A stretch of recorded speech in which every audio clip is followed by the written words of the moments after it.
All right, so those were all the stories we had to touch on quickly here. So now let's head into it, folks. What did we say at the beginning of the season? What were our predictions of the season? What were some of our expectations on players or coaches or teams having a good season compared to having a bad season before we got into the season and everything flew out the window and we were getting crazy on the week by week, day by day talking news and games and outcomes and all of that.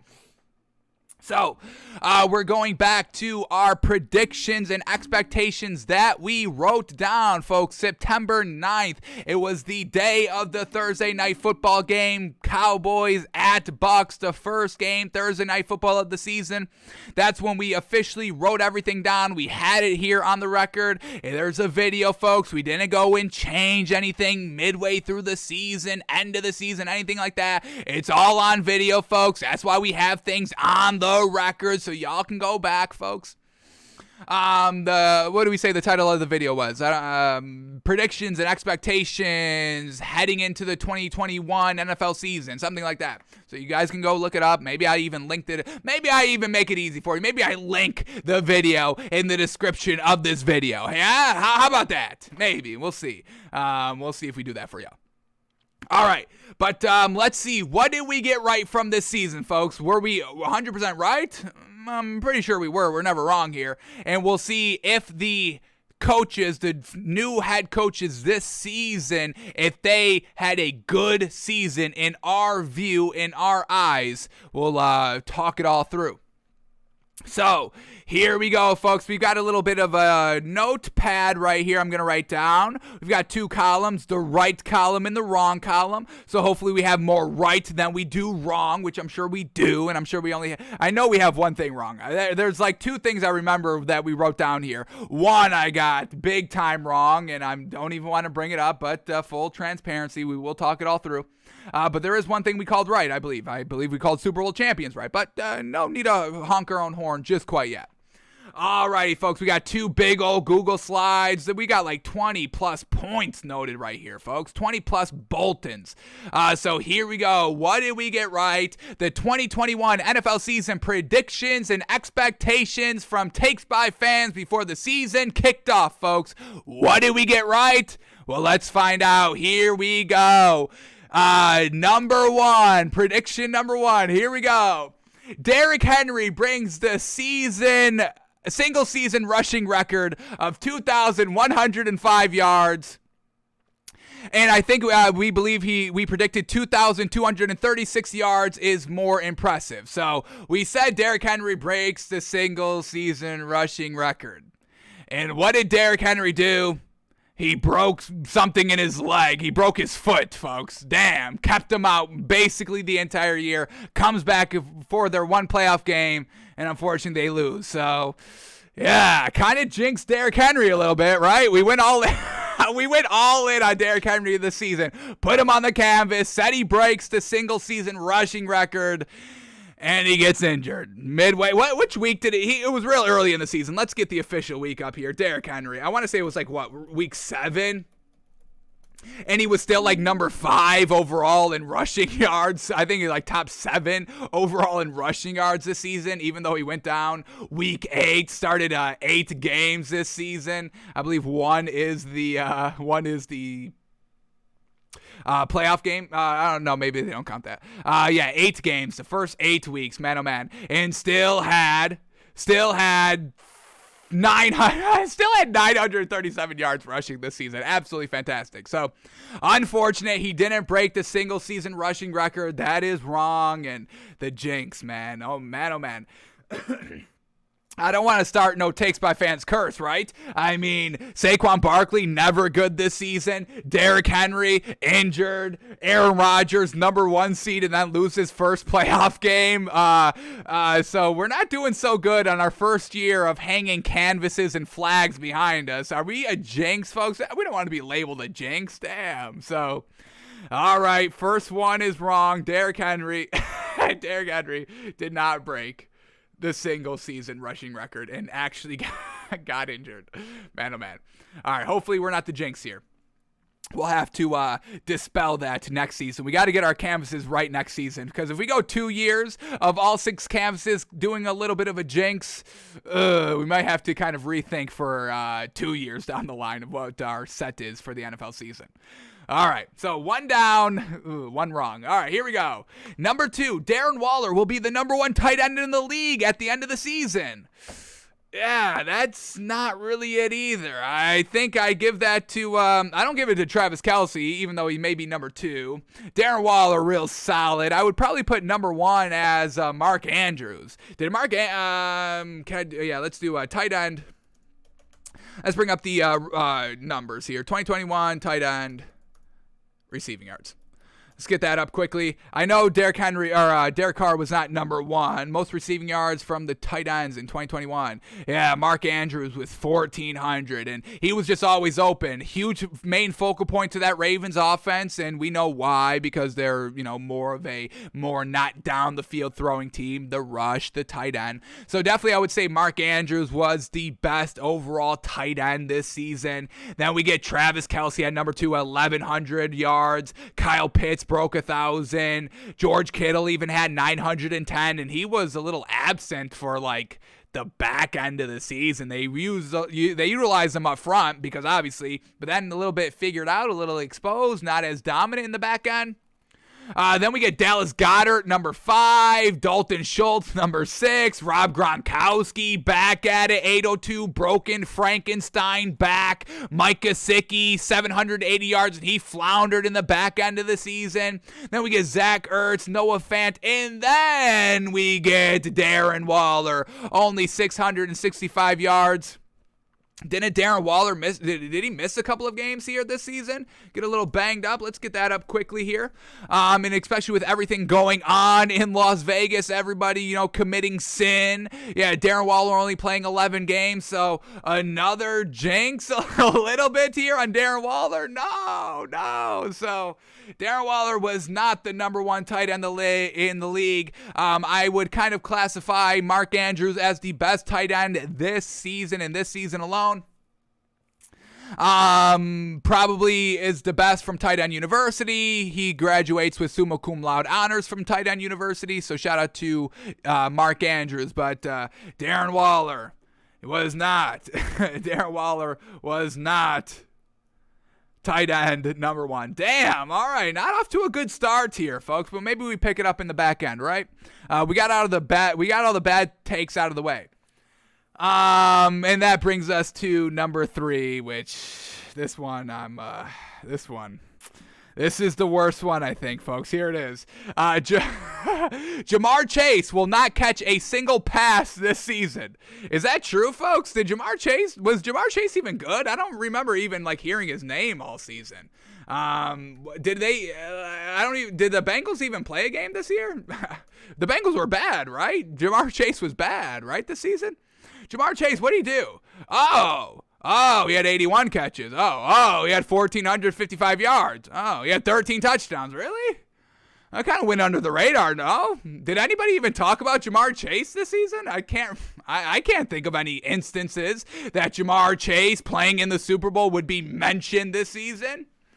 Man, oh man.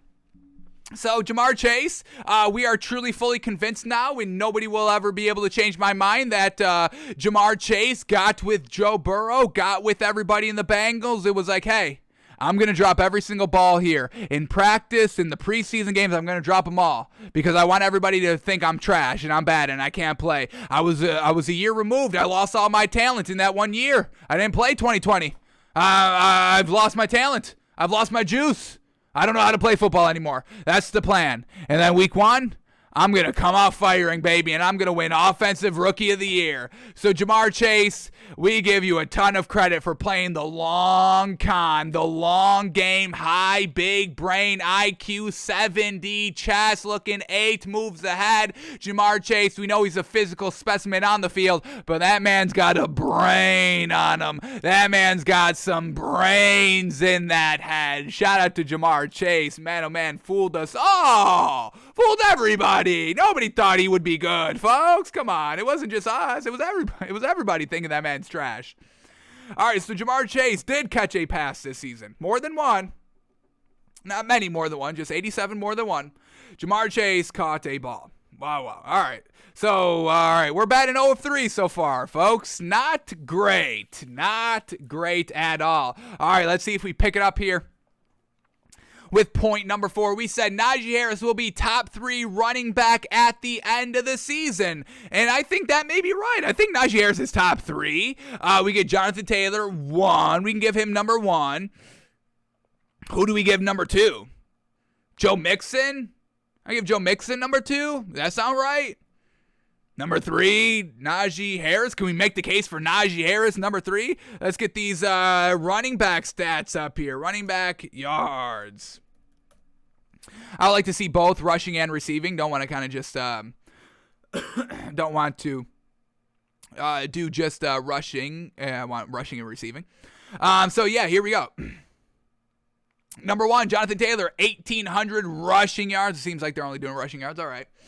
Then we get Nick Chubb, 1,300 rushing yards. Joe Mixon, 1,200 rushing yards. And then Najee Harris, 1,200 rushing yards. So number 4, I think we can put him outside of Nick Chubb. Let's get Najee Harris's receiving numbers as well. We'll get Nick Chubb's receiving numbers as well. But I don't think Nick Chubb was catching balls like that. That's not really his game. So here we go. Najee Harris, receiving yards. Hopefully, if we have more yards overall than Nick Chubb, we're putting Najee Harris in top 3, and that's going to be our first right one of the season. So 1,200 rushing yards right on the dot, and then 476 receiving yards on top of that for a grand total of 1,667 yards. And we know Joe Mixon catches the ball out of the backfield. We know Jonathan Taylor can catch the ball out of the backfield too as well. So let's get Nick Chubb up here. I know Nick Chubb, he got injured this season as well. I don't think Najee Harris missed any games. Najee Harris missed a game. He played all 17. Fantastic. All right, Nick Chubb, here we go. Let's find out his receiving yards quickly. He had 1,259 rushing yards. Yeah, and then only 174 receiving for a grand total of 1,433. So, yeah, Najee Harris is top 3 running back in this league. And Nick Chubb only played 14 games, so a little bit more per game. But overall, who's out there more consistently? It's, Najee Harris. And who floundered this season? The Browns. The Steelers did as well, but that was because we got noodle arm Big Ben exiting. Shouldn't even been playing this season. Big Ben Roethlisberger at the quarterback position. You got Baker Mayfield coming off of his best season, and this Browns team still floundered. So, yeah, I'm giving Najee Harris top 3. He's number 3, but we said top 3. So, number 3, in my opinion, is top 3. Number 3. So, yeah, finally, get one right. You see, folks, yeah, we got something right here. Najee Harris.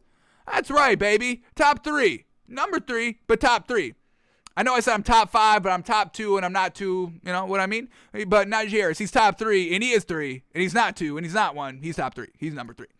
All right, Najee Harris, top 3, number 3. Bingo bango, on the board with right, folks. We're not looking back after this one. We've got them all right after that. Fantastic. All righty, here we go. Next prediction, we said Colts versus Rams Super Bowl. Colts, hang on. Colts Rams Super Bowl. Colts winning the Super Bowl. Oh, no. I thought we changed this. I thought week 2 we changed it to Rams winning the Super Bowl. Damn, I know we said it. It's not written on the record, folks. I think it's said on the record, but I wouldn't even be able to bring up that day that we talked about it, that we said that, but damn, we didn't officially change it here. We had the Rams getting to the Super Bowl. We were big believers in the Colts until about week 3 when he got banged up and had to exit the game, and then we were truly off of Carson Wentz for the rest of the year, and thank goodness we were, because man, oh man, so that is wrong. That one is wrong. Damn, we didn't go back to change it. How unfortunate. So we had Rams going to the Super Bowl, and we did change it to Rams winning the Super Bowl at some point early on in the season. But before the season started, we had Colts versus Rams, so we will honor that, what it says here on the list, folks. And Colts not even close to the Super Bowl. Couldn't even Couldn't even get to the playoffs, folks. How absolutely. And now they're thinking about trading Carson Wentz. They are probably going to trade Carson Wentz, and that's so funny. Frank Reich repairing with Carson Wentz. Everybody was buying in. We even bought in, folks. We know we're not excluding ourselves from that, but everybody buying in. Oh, Frank Reich working with Carson Wentz can get the best out of him. No, no, he couldn't. Carson Wentz is trash. His first 4 seasons were all outliers. His last season with the Eagles that got Doug Peterson fired is the true Carson Wentz, and now we all know that heading into this season. So Colts versus Rams, Super Bowl, Colts winning. Damn. Got half of it right, but picked the wrong winner, and the other team that got there was not even close to getting there.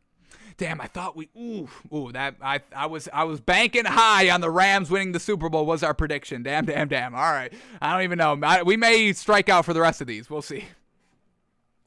Alrighty, next one here. Patrick Mahomes and the Chiefs take a slight step back. Lose first, second playoff game? Oh, we said first, second, and they lost a third. Ooh, so half credit there. Patrick Mahomes and the Chiefs did take a slight step back. I mean, Patrick Mahomes wasn't as great as he was. Floundered at the back end of that Bengals game in the AFC Championship. So I would say we were a little bit right. I would say they took, especially Patrick Mahomes, he took a slight step back. He wasn't that kind of, hey, I'm getting it done in the clutch. I'm flawless in the clutch. I'm making that big time play when it's needed. He couldn't get it going in the back end, second half, third quarter, fourth quarter of that AFC Championship game against the Bengals. They only put up 3 points in that game, so in the second half.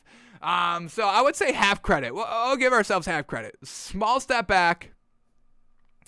But small step back, Chiefs. Write these down here. Small steps back for the Chiefs. And that's the right. But then also on the wrong, first, second playoff game lost. They lost third. So that one was wrong. We didn't call that to a T, but there's some hint of truth in there. Like a little bit of hint of truth of the Rams getting to the Super Bowl. We called the NFC, so maybe we should give ourselves a little bit of credit for that one as well. But we'll see. Here we go. Keep going on here. Next time. Father Time's... Well, this one's true. Father Time still doesn't catch Tom Brady. That's true. He retired, but not because of Father Time. He had his best statistical season this year, folks. 5,000 yards. 5,000 yards. What, 50 touchdowns? Led the league in touchdowns. Should have been MVP, but y'all gave it to Aaron Rodgers because he cried into the media all year long. You wanted to feel sorry for Aaron Rodgers. Could we be done feeling sorry for Aaron Rodgers? Can he get it done in the big game? No, he can't. Any NFC Championship game, we don't get the above and beyond. And so we don't need to feel sorry for Aaron Rodgers anymore, folks. We just got Matthew Stafford. We're on a new team, a good team, that Aaron Rodgers has always had a good team, at least for the last 3 seasons at minimum. 13-3 every year. Fantastic rushing game, great defense, smart as heck coach, and Matt LaFleur. And you give Matthew Stafford 1 year of that and he wins the game. Not just getting to the game, he won the game. Made the big time throw. Made the throw in the red zone, Aaron, that you cannot do for some reason in the big spot. You can't get it done in the red zone. Matthew Stafford had no problem. Did you see that final drive that they went on? That 4 penalties interrupted it. Multiple touchdown throws by Matthew Stafford. Did you miss that, Aaron? Because that man was flawless in the red zone. You got flawed. You are flawed in the red zone. That's why you can't get back to the Super Bowl, let alone win another one. So yeah, Father Time did not catch up to Brady, folks. Look at this. Most attempts in the league, most completions in the league, 67% completion percentage, like his third best ever. 5,300 yards, his best passing season ever. He had an extra game, but who cares? It's still 5,000 yards regardless. 43 touchdowns, led the league. Yeah, Father Time did not catch up to Tom Brady. The man retired because, I want to spend time with my kids and my wife, my family. Black. Family's forever. Don't y'all say family's forever? Sports, that's not forever. Look at Big Ben. Literally potato head. His arm's falling off. Folks, you take that arm out of the arm socket of Mr. Potato Head. That's Big Ben. Man. So yeah, Father Time did not catch up to Brady. That is true, folks. Tom Brady, baby. Golden goose. That man's made of gold and fantastic gold, and what else is good? Gold and diamond. The man is made of everything, every precious metal Tom Brady's made out of. The man's fantastic. Tom Brady, still great. Yes, sir. All right, so that's a plus for us. That's a right on us right there, folks. Alrighty, here we go. Father Time still does not catch up to Tom Brady. That is right. Next one up here. We get Ryan Fitzpatrick is who we thought he is. 50-50. Washington doesn't win the division or make the playoffs because Ryan Fitzpatrick wasn't the game manager needed for the defense to control the game. Alrighty, well, he got injured game 1, so we can't really take anything with Washington and Ryan Fitzpatrick because they were going with Taylor Heineke the entire way. And, Taylor Heineke couldn't get it done either. But I think we'll scrub this one. Can't really be right or wrong. We were right. Washington doesn't win the division or make the playoffs. They didn't make the playoffs, right? Oh my goodness. We're already 4 days removed from the NFL season and everything has already went out the window. But yeah, they didn't make the playoffs. The Eagles made the playoffs. So yeah, let me double check here. They did not make the playoffs. Why can I not Oh, hang on. Let me see this. Let me type Washington Commanders by year. Do they have that updated? Is Pro Football Focus on top of it? No, they are not. All right, Pro Football Focus, you're letting us down. We got to say Washington football team by year. All right, bring it up. Washington Huskies. No, Washington football team. Here we go. All right, here we go, folks. Washington did not make the playoffs. All right, yeah, that's what we thought. Okay. Yeah, so they didn't make the playoffs. Can't really kind of count this one as right or wrong, so we'll just count it as a nothing because we said it was on Ryan Fitzpatrick, and Ryan Fitzpatrick was still trashed, so no big deal. All right, next one up here. Lions, Dan Campbell, to be successful this season. All right, so we had some predictions. This is an expectation. Did Dan Campbell have a good year? Let's see what our benchmark was for a good season for Dan Campbell. Here we go. Lions, Dan Campbell, to be successful this season. 4 wins, not too many blowout losses, and we called blowout losses for Dan Campbell's sake as 14 or more points. Now, I believe they won close to 4 games. No, I don't know if they won 4, but I think they won close. Lions by year. Let's get this up. Here we go. Lions 3-13-1 though. 3-13-1. I think we can count the tie as a little bit of a win over there. So they have their 4+ wins. I'm going to give them credit for their 4+ wins there. I'm going to give them credit for that. And now, did they get blown out? What was our blowout? Not too many blowout losses, and we count those at 14+ points. So we don't want too many. Let's see how many we have, and then we'll classify whether that's too many or not. So we're looking for 14 point or more losses here. They lose to the 49ers by 8. Nope. They lose to the Packers by more than 14. That's 17. That's 18 points. So, yeah, lose to the Packers, get blown out. Lose to the Ravens by 2. Lose to the Bears by 10. Lose to the Vikings by 2. Lose to the Bengals, who got to the Super Bowl, by 23 points. That's more than 14. They lose to the Rams, who got to the Super Bowl, but only lost by 9. They got they got destroyed by that Eagles team by 38 points. Holy cow, that's 3.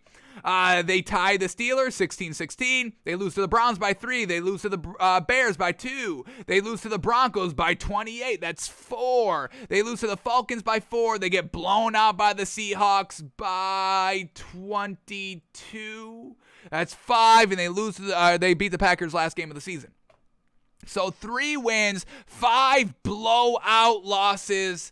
5 seems a little bit too many. You give me 4, give me 3, that's good. But we already had to take a tie and convert that to a win. We're talking 5 blowout losses here.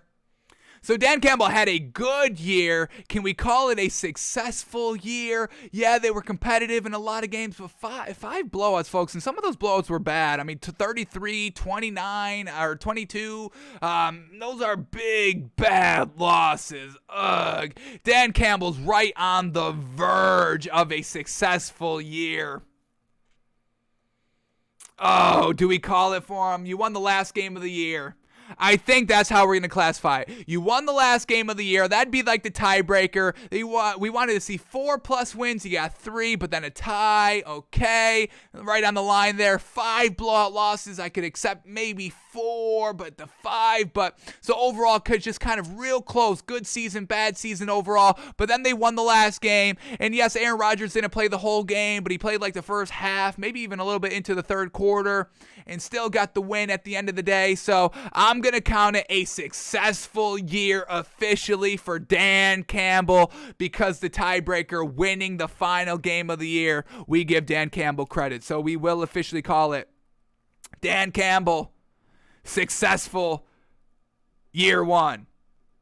But, for next year, the success is going to be bumped up. So when we do this for the 2022 NFL season predictions and expectations, we'll have Dan Campbell, but the expectations are going to be higher. Less blowouts, more wins, all of that. We'll lower the bar 2 blowouts to about 10+. So it's going to get harder for Dan Campbell, but year 1, we can call it a success for the man. So congratulations to Dan Campbell. Your season was a success here, according to Takes by Fans, the highest honor you can hold. Alrighty, next one up here. Sean McVay to be successful. Top 5 offense has to get to the NFC Championship game. Yeah, they won. They won the damn thing. That's a successful year, absolutely. Sean McVay, a little hiccup here and there. Not the best offensive play caller. We love him as a head coach. Offensive play calling could definitely use some work overall. But overall, did he have a top 5 offense? Let's get this up here. Offensive numbers here for the Rams. Top offense is just kind of rated by most points scored here, according to Pro Football Reference. But the Rams were 8th in points scored at 460. They're about 5th, 6th in yards. Passing yards, they're about 4th-ish, just kind of going quick glances, 4th fish-ish, 5th-ish. We get 1,600 rushing yards, about really light. That's not even close to top 10, really. But overall, he won the Super Bowl. Not a I don't know if that's a top 5 offense overall. It was a good offense. Top 5 offense, maybe debatable. But I'm gonna say you win the Super Bowl. That's the only success. There's one team that has success, and that's winning the biggest game. So yeah, Sean McVay, successful season, absolutely. Yeah. So this was perfect. You bring in Matthew Stafford. You did everything right. You won the game with Matthew Stafford making big time calls, making big time throws. So yeah, Sean McVay, absolutely successful season. All right, oh boy, here we go. Another expectation. Daniel Jones to be successful. Minimum 65% completion percentage, 4,000 plus yards, 28 touchdowns, and 10 or less interceptions. Well, I can tell you, I don't think he did any of those. I don't even think he got 28 touchdowns, which is kind of a little bit light, given a pro throwing style offense. So here we go. First thing we needed to see was 65% completion percentage. And he had 64. Alrighty, 64.3. Can't even round up. Can't even give him the benefit of the doubt. 4,000 yards, nowhere even close. 2,400 yards. We needed to see 28 touchdowns. He had 10. We needed to see 10 or less interceptions, and he did that. He only had 7. All right, we give him that. Not turning over the ball, but you didn't score the ball. Didn't even have 2-to-1 touchdown to interception ratio. So Daniel Jones, no, not a successful year at all. Not even close. You did one thing. You didn't throw 10 or more interceptions, but you also only played 11 games. So banged up Daniel Jones, still not a successful season for the kid, unfortunate. But hey, you're trending upwards. Brian Daboll's your head coach, offensive guy. We'll be back at another kind of successful prediction, expectation on Daniel Jones for next season. Maybe he can get it next year. Not this year, though. Not even close. All right, here we go. Saquon Barkley, top 3 running back by the end of the season. Nope. Not even close. What an absolutely dreadful year for the Giants overall. And definitely Saquon Barkley, definitely Daniel Jones. What do we got Saquon Barkley ending the year with? Let's get these numbers up here. Here we go. Saquon Barkley. Here we go. Played 13 games. A little banged up this year as well. What do we got? Rushing 593 yards. So not good. Oh, my goodness. And 263 receiving for a grand total of 856 yards. Yeah, I mean, Derrick Henry. Did Derrick Henry have more overall yards than Saquon Barkley? Did I bring up? Yeah, I mean, where is Derrick Henry at? Henry had 937 rushing yards alone, so eclipsed Saquon Barkley's overall production. And Derrick Henry, what did we say he played? How many games did we say he plays? We did bring up his stats. Yeah, we played 8 games. Saquon Barkley, 13 games. Man. And Derrick Henry still had 154 yards receiving. 1,000 yards eclipsed total by Derrick Henry. And Saquon Barkley, not even close to that. So, yeah, Saquon Barkley, that's another prediction wrong there. Saquon, no, not even close. Not top 3 at all. Not even top 10, not even top 15. I don't even put that man in top 15 running backs. Damn. All right, that one's a bust. Here we go. Justin Fields makes his debut week 3. After Andy Dalton, Bengals revenge game. All right, well, when did Justin Fields make his debut? I think it was after week 3. I want to say it was, week 6? We get Justin Fields' debut. Here we go. Game logs this season for Justin Fields. He got the start. Week 3? He started week 3. Bingo! After they beat the Bengals 20-17, here we go, week 3 against Chicago, starting the game. Didn't play good, but that's not what we said in the prediction. We said he makes his debut week 3. And here we are. Week 3 gets the start. And, started for a nice stretch, week 3 to week 10, took 2 weeks off, restarted, and then didn't finish out the season. So yeah, boom, bingo. Justin Fields makes debut week 3 after Andy Dalton Bengals revenge game. Is that not to a T, folks? Bingo, bango. Justin Fields, week 3 starter, baby. All right, that's correct. Here we go. All right, next one up is an expectation. Let's see if this man had a good season. Robert Saleh for a successful season. 5 wins, not too many blowouts, and we counted the blowouts at 13 or more points for Robert Saleh. So let's get Robert Saleh up here. Well, let's get the Jets. I think they won close to 5 games. I think they almost did that. Let's get that up quickly. Here we go. Jets, how many wins we got? 4. Oh my God, these coaches coming in 1 shy than what we set their benchmark as. Not good. All right, so didn't quite get to 5 games, and let's see how many times they were blown out. Here we go. Now we're counting 13 or more points here, so don't get the benefit of the doubt with 2 touchdowns. We shaved that point off. So here we go. Against the Panthers, they lose by 5. Against the Patriots, they lose by 19. That's 1. Against the Broncos, they lose by 26. Didn't even put up any points there. Against the Falcons, they lose by 7. Against the Patriots, they lose by 41 points. Oh my gosh. They lose to the Colts by 15. That's another. They lose to the Bills by 28. Man, oh man. They lose to the Dolphins by 7. They lose to the Eagles by 15. 15 points. That's more than 13. They lose to the Saints by 21. They lose to the Dolphins by 7. They lose to the Bucks by 4. They lose to the Bills by 17. So we're talking about 8 blowout losses here. No, thank you. That's not a successful year for Robert Saleh. Cannot give him a good old gold green thumb there of a good year. This was not a good year 1.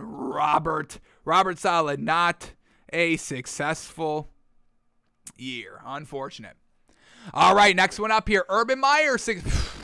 Urban Meyer's successful season, the man got fired. We needed to see 6 wins, 2 blowouts max. And we said a max there. So didn't get anywhere close to 6 wins. And we're going to count all these blowouts because we need to make an example out of Urban Meyer. The man is a garbage head coach. Absolute everything about him is a trash person, trash personality, everything like that. The man has no business being in football anywhere. Coach, assistant coach, assistant coach, anything like that. No. Gone. Out of here.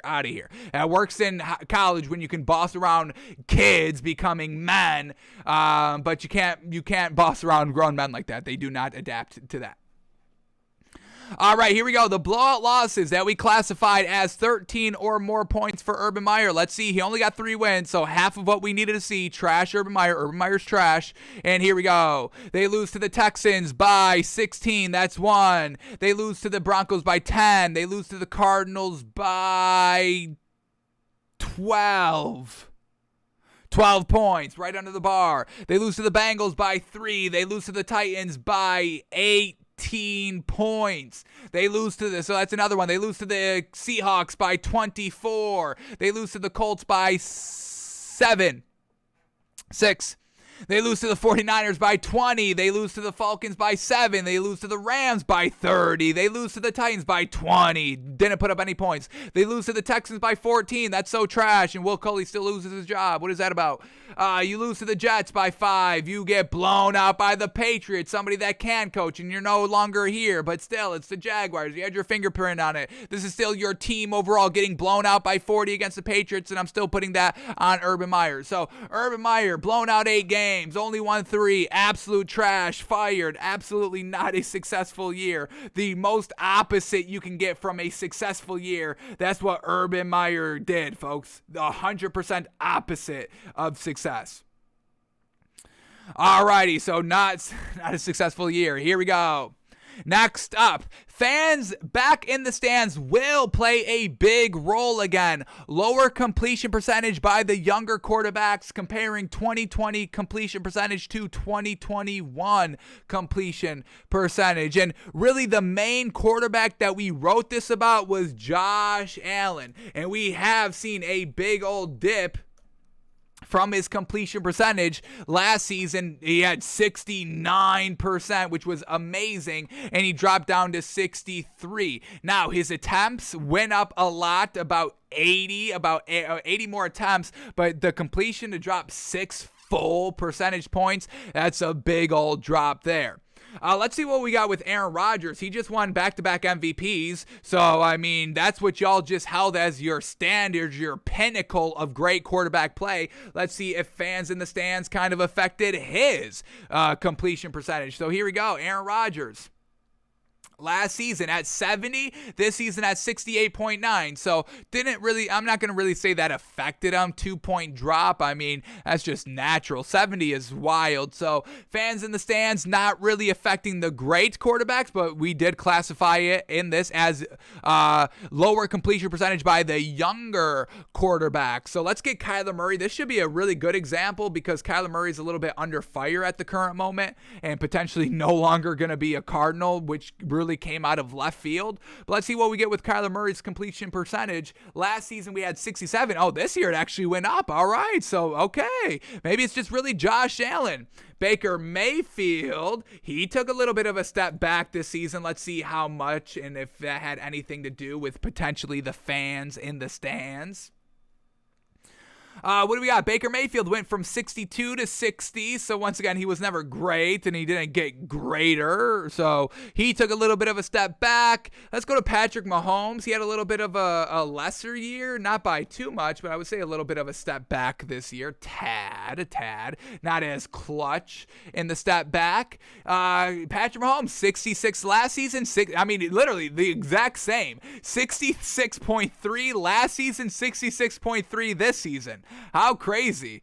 Wow. On a lot less throws, or a lot more throws. Wow. Patrick Mahomes, consistent. This is consistent. 65 in 2019, 65.9, then 66.3, then 66.3. That's crazy. All right, Patrick Mahomes, not affected by the fans in the stands. So maybe it was just Josh Allen, but his workload got a little bit better. So maybe fans in the stands really didn't play any big part. Yeah. Completion percentage really didn't lower that much. What, can I think of another quarterback quickly? Patrick Mahomes, Justin Herbert, second season. Let's do Justin Herbert, and let's do Joe Burrow. And that will be our kind of final to truly see. Justin Herbert's first year, 66.6. Last season, 66.6. He's the devil. And then this season, 65.9. So, yeah, not a drop back. And then Joe Burrow. Here we go. Let's see what Joe Burrow did. And his is going to be a little skewed because he didn't play every game last season. But we'll just see what the numbers are. Last season, 65.3. This season, 70.4. Once again, 70 is crazy. I don't even see him doing 70 next season. He'll drop down a little bit. But yeah, I don't think fans in the stands played that much of an overall impact. Josh Allen's the biggest decrease, but I mean his overall offensive production increased. What they asked from him, running and passing and passing and passing and passing, and they only passed this season. So yeah, I would say this is a little bunk. Fans back in the stands really didn't play that big of a role.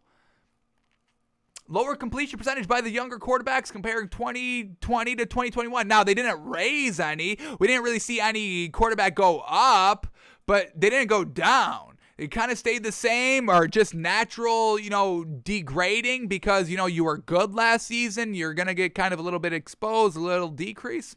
So I don't think the fans in the stands played that much of a part in overall completion percentage. Interesting. All right. Next one up, Jalen Waddle will be the best receiver after year of his draft, and that is not it. Jamar Chase, obviously the best one. Jalen Waddle was definitely like number 2. I could see Jalen Waddle number 2, then like Devontae Smith number 3, but Jalen Waddle was not the best receiver of his draft class. I give that to Jamar Chase, absolutely. Oh boy, here's this next one. Joe Burrow is going to look the least impressive after year 2 from his draft. Well, he just got to the Super Bowl, had 70% completion percentage, better than Justin Herbert, threw 34 touchdowns, everything really better than Justin Herbert. Justin Herbert threw 38 touchdowns, 5,000 yards. All right, Joe Burrow, 4,600 yards, 34 touchdowns. So him and Justin Herbert, but Joe Burrow got to the championship game. Joe Burrow looked a little bit better than Tua. Tua was great, but Brian Flores holding him back. So Joe Burrow is going to look the least impressive after year 2 from his draft class. I think that one's wrong too, folks. All right. Got that one wrong. Here we go. Next one up here. Let me write Joe Burrow down. Joe Burrow wrong. Jalen Waddle wrong. Damn. All right. No big deal. We'll get it back, though. Still a lot more to go. Next one up here. Teddy Bridgewater expectation for a successful year. 67% completion percentage, 4,000 yards, 25 passing touchdowns, 10 or less interceptions. Let's see what we got by Teddy Bridgewater this season. Unfortunately did come up a little bit short because they didn't make the playoffs. He only played 14 games, only won 7. But here we go. He had 66.9% completion percentage. I'll give him that. That's 67. That's what we wanted to see. So 67% completion percentage. We wanted to see 4,000 yards. He only had 3,000, so a big step back there. We wanted to see 25 touchdowns, 10 or less interceptions, and he had 18 touchdowns, 7 interceptions, so lower on both, but we really want to see that touchdown be there. So the completion percentage was great, but, what's the knock on Teddy Bridgewater? Dink and dunk, and that's reflected in the yards, only 3,000. That's extremely light. If you're a quarterback not throwing 4,000 yards, I really don't even want to talk about you, honestly. So Teddy Bridgewater letting us down, and I'm going to call this a not successful year for Teddy Bridgewater. The big thing we wanted to see was the yards. If the man had like 64% completion percentage, 4,000 plus yards, 25 plus touchdowns, 10 or less interceptions, I would still call it a successful season for Teddy Bridgewater. But the fact that the completion percentage was the only thing that kind of hit the mark, and we had to round it up by 0.1, which I have no problem with, but still at the end of the day, it's still a roundup. Unfortunate. So not a successful year for Teddy Bridgewater. And I don't think these bars were high, folks. I don't think I set the bar too high for the coaches. I don't think I set the bar too high for Teddy Bridgewater. And that's what we needed to see. I mean, if you're going to keep up pace with Aaron Rodgers, Justin Herbert, Joe Burrow, this is where we've got to be. So not a successful year by Teddy B, letting us down. All right, next one up. What do we got? Here we go. Sam Darnold, successful season. Ooh, I can't wait for this one. 65% completion percentage, 4,000 yards, 25 touchdowns, 10 or fewer picks. Well, let's see. Does Sam Darnold play well this season? Of course not, but let's double check, folks. We gotta give this man, the stats, the numbers, compare them. Can't just say no. But here we go.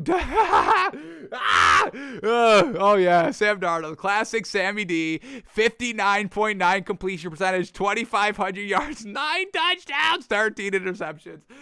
Yes, not a successful year. Absolutely not. Teddy Bridgewater, more of a successful year than Sam Darnold. We can say that. But not a success. Sam Darnold is so trash, folks. You got to get that man out of the league. Him and Matt Rule together, folks. I can't believe it. Two trash things together and expecting to be good. How comical is that? That's classic comedy. That's the pinnacle of comedy. You break down comedy to a science and you see Sam Darnold paired with Matt Rule. And you're like, oh, that's what comedy is. I understand humor. I understand comedy. I understand jokes. Looking at Sam Darnold and Matt Rule together. Woof. Can't wait for it this season, yeah? All right, here we go. Talking about Sam Darnold's success, let's talk about Matt Rule's success. Did Matt Rule have a successful season? Of course not, but let's see. Our bar was 9 or more wins, 2 blowouts max of 10 or more points. Well, did this Panthers team have 9 wins? Of course not. They had 5. 5 wins. All right, here we go. Let's see how many times they got blown out, and we did blowouts at 10 or more points, and that's kind of standard blowout, folks. We went to 13-14 for the first-year coaches. Matt Rule, no kind of, no net on more points in blowouts. We do the standard 10. 10 points is a blowout in the NFL, folks. So here we go. Won his first 3 games because everybody was new. You beat the early Jets. You beat the early Saints. You beat the early Texans. Congratulations, Matt Rule. You freaking bum. Jeez. All right, here we go. The Eagles, our first loss against the Cowboys. They lose by 8. They lose against the Eagles by 3. They lose to the Vikings in overtime by 6. They lose to the Giants by 22. That's awful. They lose to the Patriots by 18. They lose to the Washington football team by 6. They lose to the Dolphins by 23. They lose to the Falcons by 8. They lose to the Bills by 17. They lose to the Bucks by 26. They lose to the Saints by 8, and they lose to the Bucks the last game of the season. Well done, Matt Rule, of bringing it home last game, talking everybody up because you got absolutely obliterated by 34 points. You bum. 24 points. 34? No, 24. All right, yeah, 34 points, whatever it is. That's 6 blowout losses. Matt Rule, of course not. Of course did not have a successful season. Yes, somehow this man is getting another chance in firing everybody, firing everybody to make himself look better. All right, Matt Rule. All right, you better, you don't even want to watch it. Matt Rule, don't watch the show anymore because when we do the same exact thing next season, for you to have a successful year, it's going to be like 10 plus wins and like 1 blowout of like more than 7 points. So this is what you did to yourself. I mean, we're talking about year 3 with Matt Rule, year 4, year 3, whatever it is, he's trash. And there's no infrastructure in place. There's no offense identity in place. Not a successful year for Matt Rule, trash. All right, well, here we go. Next prediction up. Dan Quinn's defense is atrocious. Bottom 25. No, we've been very impressed with Dan Quinn's defense this season. We'll see if it holds up. But yeah, the defense was making play. He was coaching up the young guys. They were looking fantastic. We gave him a nickname. We were so impressed with this Cowboys defense. Called them the Walk of Fame defense. So yeah, that one definitely missed the mark. Dan Quinn's defense was fantastic, not atrocious. All right, Dan Quinn here. Let's get this up. Dan Quinn, that was wrong. Wrong on Dan Quinn. All right. Aaron Rodgers will throw his most interceptions this season, more than 13, because we said this would be his fuck it season and let it fly, and that was not it. He did not do that. Aaron Rodgers was once again doing his thing of what he does all season long, not throwing the interceptions. Not throwing the interceptions, throwing the ball away, not risking it for the biscuit. And once again, what happened? He loses first playoff game. Only had 4 interceptions this season. Was not his fucking season. Did not let it fly. Didn't have 5,000 yards. Didn't have 50 touchdowns or anything like that. So Aaron Rodgers was still same old Aaron Rodgers, and we got the same old result as Aaron Rodgers. We wanted to see his fucking year. Let it fly. Throw 20 interceptions. Let's see what that looks like. Can we get a year where Aaron Rodgers throws 20 interceptions? Because that's got to be a fantastic year. No, that would be like 6,000 yards and 70 touchdowns if he threw 20 interceptions. But we don't get that. Would that win the Super Bowl? Would Aaron Rodgers throwing 6,000 yards win the Super Bowl? Yeah, most likely, but we don't get that by him. And I was kind of hoping that we got that by Aaron Rodgers. His fucking season. The last year in Green Bay, which is looking like it's not going to be the case anymore, but heading into this season, that was kind of the case. But Aaron Rodgers defaulting back to Aaron Rodgers, 13-3, great year overall, wins MVP, and then can't even beat the 49ers in their first playoff game. All right, Aaron Rodgers, keep playing conservative. Keep playing conservative. Your fans still love you and still come to your defense. I got chewed out yesterday because I went against the Aaron Rodgers narrative. Oh, well. So Aaron Rodgers, disappointed in you, and but you won MVP, right? Clown. That's such clownery right there. All right, next one. Jameis Winston, interception bar to call it a successful season. We call it 15 or less. We know Jameis Winston got knocked out of the season early. Couldn't really, ball out. So let's see how many games he played. Didn't have 15 interceptions, which is great, but also played 5 games.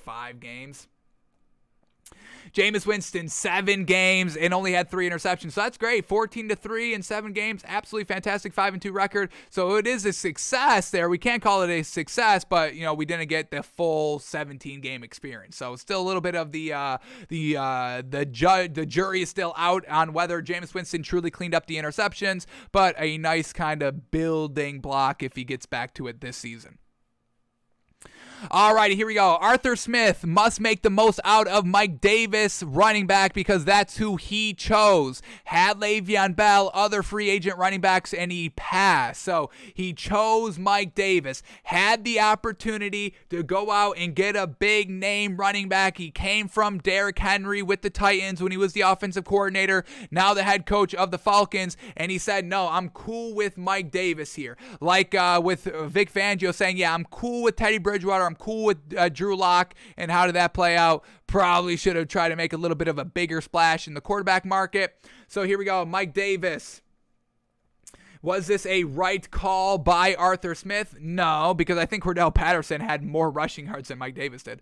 Mike Davis, 503 rushing yards. He doesn't really catch the ball out of the backfield. He had 259 yards. That's pretty respectable. I'll give him credit for that. 762 yards overall. What did Cordell Patterson have? Just quickly up here. Cordell Patterson, and they made him work, and he did pretty good. I think this was his best season overall. 618 rushing yards, so that was great. More rushing yards than Mike Davis, and receiving yards 548. So overall, yeah, best season ever. 1,100 yards, fantastic. Mike Davis, Arthur Smith made Cordell Patterson work, so I guess we can give Arthur Smith a little bit of credit on that. But overall, you need a running back. You need your main man. Cordell Patterson is still a gadget guy. You still need a main workhorse running back, and that's not Cordell Patterson. It's not Mike Davis either. So Arthur Smith gets a little credit for the Cordell Patterson use, no credit for going and sticking with Mike Davis. All right, last one's up here. Here we go. Nick Sirianni, successful season, 4+ wins. Or 5+ wins, 4 or less blowouts of 10 or more points. Now, this Eagles team, they got to the playoffs, so they got the wins there, absolutely. Now let's see what we got by these blowouts. Was this an overall successful year by Nick Sirianni? We can say yes because he got to the Super Bowl, he got to the playoffs, so that's definitely a big old plus there. Let's quickly see how many times he's got blown out, and we did the blowouts at 10 or more points. So here we go. Blowout losses. Here we go. Against the 49ers, they lose by 6. Against the Cowboys, they lose by 20. Against the Chiefs, they lose by 12. That's 2 so far. Against the Bucs, they lose by 6. Against the Raiders, they lose by 11. Against the Chargers, they lose by 3. Against the Giants, they lose by 6. And against the Cowboys, the final game of the season, they lose by 25 points. So that is 4 blowout losses right there. So yeah, Nick Sirianni's successful season. We wanted to see 5 or more wins and a max of 4 blowouts of 10 or more. And some of those blowouts, if we bumped it up to 14, it wouldn't even be a blowout. So yeah, Nick Sirianni, very well done. Makes the playoffs, doesn't get blown out that much. Kept every game, for the most part, in check. So Nick Sirianni, successful season. Very well done, kid. Didn't give him that much credit heading into the season, but he made the playoffs. Got to give him credit. Matt Nagy, successful season. He said we need to win a playoff game. Well, nope, didn't make it to the playoffs. Matt Nagy, another womp womp. And he gets fired, truly deserved. So yes, Matt Nagy, unsuccessful season. Here we go, final 3. Josh Allen, minuscule foot adjustment. So yeah, this is what we said. We didn't think Josh Allen would take a full step back. We classified it as a minuscule foot adjustment, not a step back. A minuscule foot adjustment from Josh Allen. I got his stats up. Yep, here we go. And once again, the big thing was just completion percentage coming back. But he threw about like 70 more times. Now, yards did go down, throwing 70 more times. But his rushing numbers, did those go up? Those have to go up. If those did not go up, he had 300 more rushing yards. So 70 more passing attempts, but 100 less yards, 300 more rushing yards, 1 less touchdown, 5 more interceptions. So I think this is more than a minuscule step back, honestly. Yeah, I would say Josh Allen, that is a little bit of a step back. That's not a minuscule foot adjustment. That is a little bit of a step back there. So, alrighty, Josh Allen, didn't get to an AFC Championship game, but still faced the Chiefs and still played well. But overall, that was a step back. And that's just, how much he overperformed last season with no fans in the stands. So maybe Josh Allen is the only one that doesn't really need or doesn't like playing with the fans in the stands, because we saw a drastic step back by the man. All right, next one up. Tua proves everyone wrong. Undoubtedly regarded as a top 10 quarterback by the season's end. Now, I can't put him in top 10 quarterback. Let me see. Can I put him in top 10? Let's see. 2021 passing yards by quarterbacks. Let's see where he just ranks overall in yards. Let's get him up here quickly. Here we go. Where did he rank just in yards alone? I believe, this is where they order it, by yards.